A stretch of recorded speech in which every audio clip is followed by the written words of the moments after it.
Good evening. It's Tuesday, April 21st. Thanks for joining us. I'm Maya Trabulsi, and we are broadcasting remotely tonight. A grim milestone for the coronavirus in San Diego County. Today, health officials announced the highest single-day death toll. 15 more people have died from the virus, bringing the total to 87 deaths in our region. There are now 109 new positive cases, pushing the total past 2,400 cases. Meanwhile, people were back in some San Diego parks today after the mayor announced a partial reopening. And from the County Board of Supervisors, a vote to reject a reopening date for businesses. KPBS reporter John Carroll has details. It's been weeks since San Diegans got to do this, enjoy the simple pleasures of a park. KPBS cameras were out and about at several parks today, and everywhere we went, signs reminded people that access is limited and the all-too-familiar social distancing rules must be followed. For the most part, we saw people following those rules, keeping their distance from others, staying out of areas marked off-limits by yellow tape. Be positive, be resilient. We came upon Roberta Grace as she ate her lunch in Kensington Park. She told us she was practicing social distancing, she had her mask, and she was full of gratitude. Everything's going to be okay, and be glad that we have this great pause and it's time to reconnect with our inner true nature. Today we are reporting, unfortunately, the single highest number of deaths since the start of the COVID crisis, 15 new deaths reported today. Against that sad fact, Fletcher reminded the community to remain vigilant and warned that if we don't, infections will explode in San Diego County. This morning, the County Board of Supervisors voted down a proposal from Supervisor Kristen Gaspar, supported by Supervisor Jim Desmond, to reopen businesses on May 1st. Fletcher said at the county news conference that that is not the way to go. It will be a public health, public safety-based decision, not a political decision and not an emotional decision. It will be one based on the data about what best serves our region. Mayor Faulkner says he will again close parks if people start gathering in groups, violating public health orders.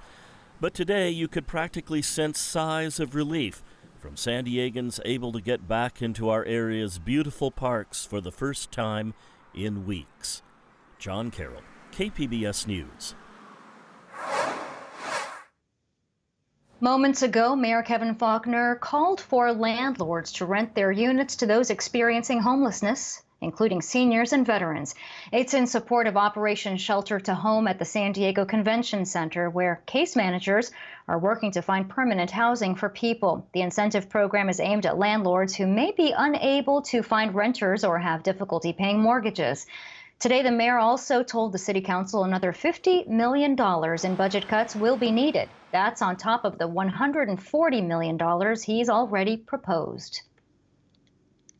A handful of states are planning to reopen some non-essential businesses within days. It comes as Congress reaches a $500 billion deal that includes loans for small businesses, more money for hospitals, and testing. Whitney Wild has the latest from Washington. Georgia, Tennessee, South Carolina, Alaska. It's a small list of states making a big change. For the good of our state, social distancing must continue, but our economic shutdown cannot. We're still in a serious situation, but also South Carolina's business is business. All 4 states plan to open up some businesses in the coming days, despite warnings that easing restrictions too fast could cause even more harm. We have asked every governor to follow the guidelines, just as we've asked every American to follow the guidelines put out by the president. Some local leaders say they're stunned, especially in Georgia, where infection rates don't yet show a sustained 14-day drop as recommended by the White House. For us to have a strong economy, we have to have strong and healthy communities. Widespread testing is still seen as a challenge for states hoping to reignite their economies. But some help is on the way as lawmakers and the White House have reached a deal on a $450 billion spending bill that aims, in part, to help states expand testing. To get the contact tracing, to make the tests free, you need a significant federal involvement. The bill also includes more than $300 billion to fund additional small business loans.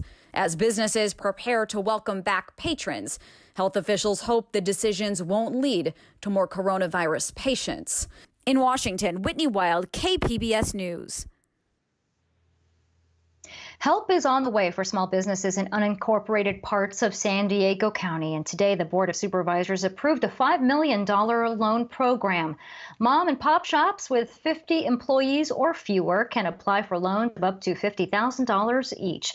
The money is coming from the county's general fund. Qualifying businesses will have up to 5 years to repay the loan. The initiative was proposed by Vice Chairman Jim Desmond and Supervisor Diane Jacob. But we're going to try to make this as quick as possible. And I know I've heard complaints from many people who've gotten, applying for SBA loans, and they're not hearing back from people.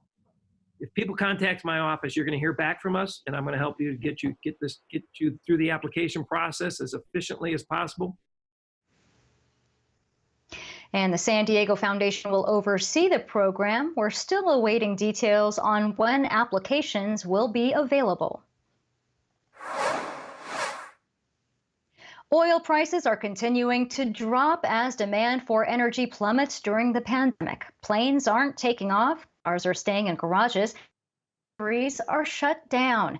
Producers are running out of places to store all their excess barrels of crude. Gas prices are way down too. Here in San Diego, the average price for a gallon of gasoline is $2.87. That's nearly $1.25 less than what it was this time last year. The border has been functionally closed for anyone seeking asylum or trying to immigrate to the United States since last month. But now President Trump is announcing new plans to issue an executive order to temporarily suspend immigration to the United States. KPBS reporter Max Rivlin-Nadler has details. The late-night tweet said that Trump is issuing the order to protect American jobs. But it took many Department of Homeland Security staff members by surprise. There have been strict border restrictions in place since March. Almost all asylum seekers are being turned back at the border, and the processing of work visas has ground to a halt. Pedro Rios, the director of the U.S.-Mexico border program at the American Friends Service Committee, says that further restrictions or stigma of immigrants on both sides of the border is the opposite of what's needed right now. Instead of looking at ways of creating greater restrictions, there should be greater collaboration between both countries to ensure that the points of contact, meaning the border areas, aren't necessarily seen as a place of conflict, but rather a place of opportunity of how to ensure that people are getting the equipment they need to handle healthcare needs. A draft of the executive order released on Tuesday contains broad cutouts for immigrant workers deemed vital, like farm workers and medical professionals. But Rios says the continued rhetoric from the Oval Office still hurts a community that's struggling during an unprecedented economic collapse. The tweet itself does carry the political weight of placing a target on migrants and on border communities, and that has a real impact for how people are able to live their lives, especially during a time of crisis when people are trying to make ends meet, they've lost their jobs, and yet they don't feel the support in any way, shape, or form from the administration. Max Rivlin-Nadler, KPBS News. Governor Gavin Newsom is calling on all Californians to join in volunteering during the COVID-19 pandemic. From our Zoomers to our Boomers, regardless of your age or stage in life, we want you to volunteer, we want you to participate, and we want to match those efforts in a way that gives meaning and purpose to this endeavor. Newsom is calling it Californians for All. He's pointing people to the website californiavolunteers.ca.gov. You can find opportunities to support food banks, shelters, donate blood, deliver meals to seniors, or even join the California Health Corps. San Diego schools begin graded coursework next week, and that means making sure all students have the tools they need, mostly laptops. Claremont High School served as a distribution site today. A drive-through system is providing laptops and other devices needed for distance learning. One of the parents who stopped by talked to KPBS about the process. Everyone's doing a good job, and so far it's been super smooth, and I'm grateful that we can get laptops for each of the kids. You know, we have 4 children, so not everyone has a laptop to work with, so it's made it easier for our family. There's a statewide effort to close the digital divide. Governor Newsom says tech companies are providing devices for 70,000 California students. With thousands of San Diegans laid off and out of work because of the pandemic, a local grocer is stepping up to help feed those impacted. KPBS reporter Matt Hoffman introduces us to the owner of Valley Farm Markets. One thing that's kind of came up is that, a lot of parents are home with their kids, and some people can't afford some food to feed their families. Valley Farm Market owner Derek Marceau's campaign to feed those in need started last month. Right now, we're in the process of cooking a couple 100 pounds of chicken. We're going to do steamed veggies. We're going to do some salads. Then it continued to grow. The outreach of the community and everything that's happened has been absolutely amazing. We've been able to feed 1,500 people. And we're not going to stop. We're going to keep going. Awesome. We've done over 2,000 people that we've been able to feed. And now they've served over 3,000 people. Derek is paying for the meals out of his own pocket and through donations. He grew up here in the East County area and says when he was a kid, if this outbreak were to hit, his family might have needed some of that meal assistance. Now he just wants to give back. Behind it was just, the thought of what happens if both parents lose their jobs and have the kids at home. There's no reason for anyone to go without food. And we're blessed to be in a position where we have an amazing staff and amazing community that's bought in, and we're able to, give those people some groceries and some meals so they don't have to, be as scared during this pandemic. People can sign up to get a meal or donate at valleyfarmmarkets.com. Marceau and his team prepare the meals for pickups on Wednesdays and Saturdays at his Spring Valley store. He's made it a point not to publicize the pickups. I don't want anyone to feel weird coming to get help. You shouldn't feel ashamed of it. This isn't anything anyone saw coming. So to allow them to feel comfortable, we have people that come every time and pick up meals, and that's what it's for. Meanwhile, inside his stores, Marceau says business is up. Find everything all right in the store? I did. Gross sales are up, but with that comes a lot of different added costs that people don't understand. For one, he has cleaning crews coming in every night. And sanitizes the whole store. We don't take this lightly. We give gloves. We spend a ton of money on masks, gloves, sanitizer, anything that we can to make sure we're protected and safe. Valley Farms is known for its high-quality meats. Marceau says he's working to keep shelves stocked as food prices are constantly changing. A lot of different meat prices fluctuate, go up and go down, and so you're not really sure, do I raise prices, do I drop prices? So we're trying to just kind of feel out the whole industry right now. As long as there's a need, Marceau says he'll keep donating meals. You want to find your substance, and my substance isn't a monetary value. My substance is something that touches the soul, and so if I can find that and it helps me there, that feeds me, that gives me the fire to continue to do the positive things. And my team's been amazing to buy into that, and they feel the same way, so we're just going to keep doing it as long as it's needed. How's it going, man? Matt Hoffman, KPBS News. We are following all of the latest coronavirus developments for you at kpbs.org. Click on the Tracking COVID-19 link on our homepage, and you'll be taken to a page with all of our recent reports. You can find that right now at kpbs.org. It was another mild day in San Diego County, but the mercury is expected to rise, and rather quickly, too. Mark Mancuso has your forecast. Warm, dry conditions are going to be with us for the rest of the week here. And temperatures will be soaring to 10 to 20 degrees above average in some of the warmest locales. During the afternoon and evening hours, we could see some gusty winds coming in out of the north, but get ready, it's really going to warm up. Trough that's been sliding through the area today continues to cruise east, and we're enjoying the sunshine and the milder conditions for tonight. Clear skies, Borrego Springs, Mount Laguna. 64 Borrego Springs, turn the numbers around. Mount Laguna, El Cajon at 54, Oceanside 53. There will be some clouds tickling the immediate coast. We can show you that on the future cast tonight. You can see a little bit of cloud cover, but later at night, early in the morning, lows trending offshore. So we'll say goodbye to the low clouds, and we'll be looking at a surge of warmth. So it's going to start to really warm up here on Wednesday as the ridge of high pressure builds. Look at that. Sunny skies along the coast. Temperatures rising into the 80s in the interior sections. And Borrego Springs is up to 97 degrees. So it's really warming up. And with that ridge in place through the end of the week into Saturday, well, those temperatures will continue to rise, and some places will be getting close, perhaps, to record highs. So let's take a look at our forecast. Next few days, so it's dry, and we'll be warming it up here at the coast. Temperatures mid-70s next couple of days. By the end of the week, we'll be in the lower 80s. As we head into the inland sections, a little bit warmer, low to mid-80s next couple of days. Friday and Saturday, we'll be in the upper 80s. In the mountains, it looks beautiful, plenty of sunshine. And as we take you out to the deserts, it's going to be hot, sizzling. Temperatures cracking 100 degrees by the weekend. For KBBS News, I'm meteorologist Mark Mancuso.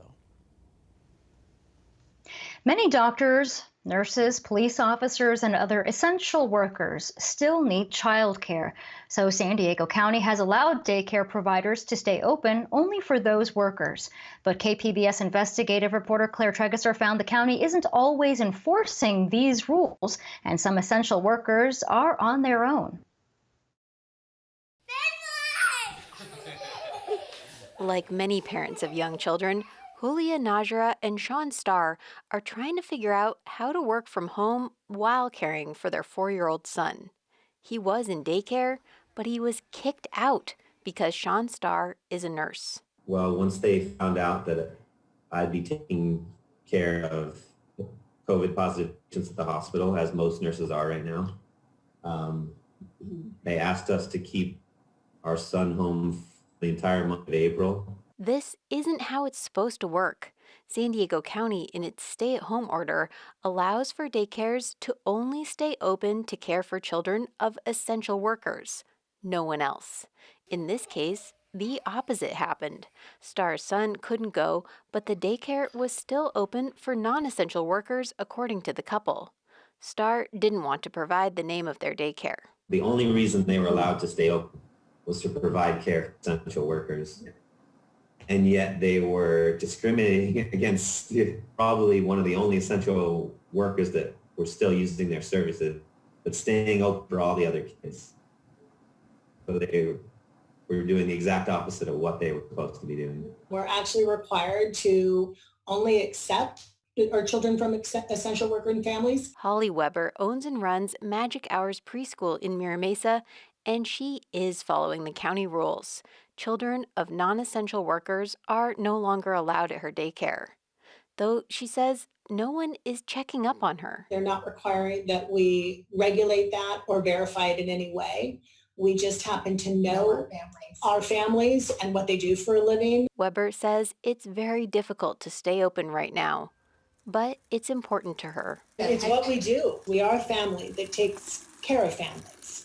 And we take care of those children because their parents need us to help them with that. It would be much more difficult to close the doors and discontinue the only option that parents may have. The dilemma is obvious. Essential workers like doctors, nurses, police officers, and grocery store clerks need someone to care for their young kids. But that means the daycares that serve these families could be hotbeds for spreading the coronavirus. It's very hard to control young children and keep them socially spaced apart, for sure. It's impractical for most very young children to be wearing masks the way the rest of us are. It's very hard to teach them and get them to wash their hands. All of the things that could be done to minimize infection are just extra challenging. He says the large majority of children aren't getting sick from COVID-19, but they can still spread the disease. Some people have no symptoms at a time when they're contagious for this infection, and children maybe do that even more than adults do. So you can have the best of intentions and planning not to send your child to the daycare when they're sick, but by the time they're sick, it may be too late. They've already been contagious at the daycare 1 or 2 or 3 days before they got sick.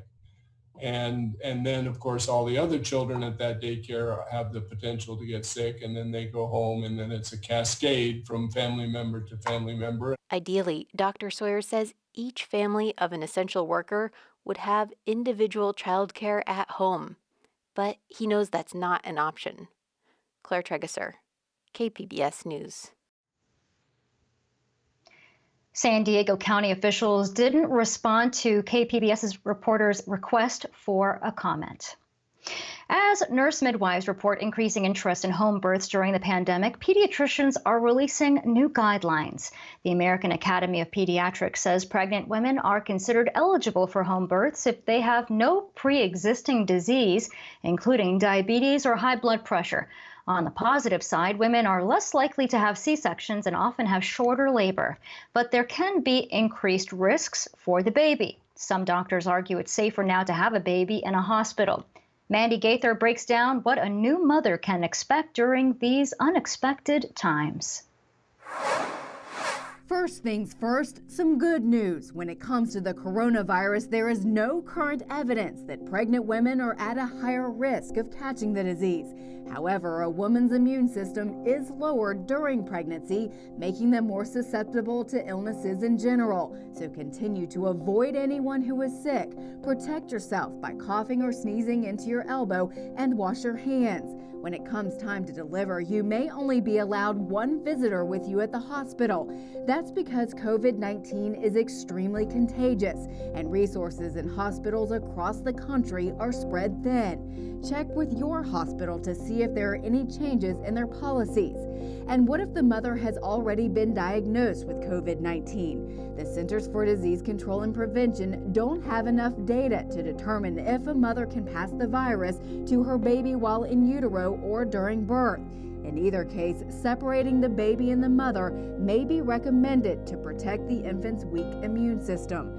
There's no current evidence showing the virus is found in breast milk, but if a mother has tested positive for coronavirus, the decision on whether or not to breastfeed should also be made with her healthcare providers.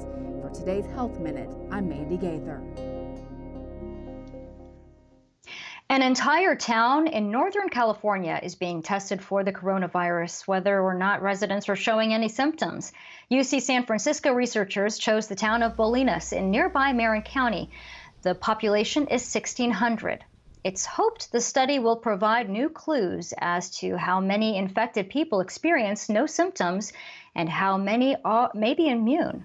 Researchers say the results will also provide insight into how best to reopen businesses and ease social distancing rules. It's the only way we're going to have the information to safely move out of the restricted lifestyle we're in and also prevent more deaths from this, which is ultimately what we all want. The free testing continues all this week. It's being paid for by private funds donated by the local community. Results should be known next week. The U.S. Food and Drug Administration has approved the first at-home tests for COVID-19. The tests created by LabCorp allow patients to collect nasal swab samples at home and mail them in for results. According to the FDA, the tests will be available in most states in the coming weeks. You still need to have a doctor's note to get one. The Marines are grappling with how much to clamp down during the outbreak of coronavirus. KPBS military reporter Steve Walsh says everything from testing to haircuts are up for debate. Over the last few weeks, the Marines have canceled joint exercises. Marines are wearing masks. There is a stay-at-home order at Camp Pendleton to limit movement similar to the state of California. But the barbershops remain open. Colonel Jeff Holt is the deputy commander for Marine Installations West. The image of the Marine also is to look sharp in uniform. And we are currently have the authority to continue the barbershop operations. Each installation commander has been decentralized and offered that. The barbershops remain open despite a public rebuke by Secretary of Defense Mark Esper last week during a Pentagon briefing with the chairman of the Joint Chiefs of Staff. And say, what is going on? What don't you guys understand? If you need to, suspend haircuts, right? For whatever period of time.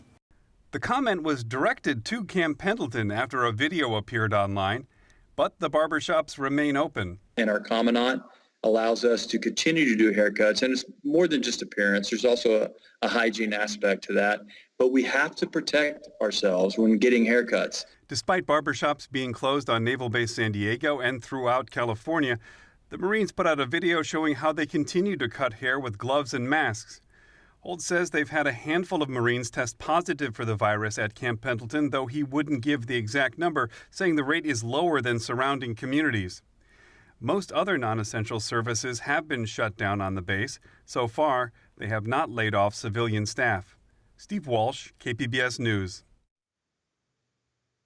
The Scripps National Spelling Bee has been canceled for the first time since 1945. That means kids who are in 8th grade this year will miss their last chance to compete in the national finals. The bee had only previously been canceled because of World War II. Starting tomorrow, first responders and healthcare workers can eat for free at McDonald's. The fast food chain is giving thank you meals to those on the front lines. That means healthcare workers, police officers, firefighters, and paramedics can get a meal every day for the next 2 weeks. You just have to show a work badge or ID or be in uniform. The promotion ends on May 5th. I'm Judy Woodruff. Tonight on the NewsHour, I speak with House Speaker Nancy Pelosi as lawmakers agree to a new round of economic relief. Coming up at 7 after Evening Edition on KPBS. And you can find tonight's stories on our website, kpbs.org/evening edition. Thank you for joining us. I'm Maya Trabulsi. Stay safe and good night.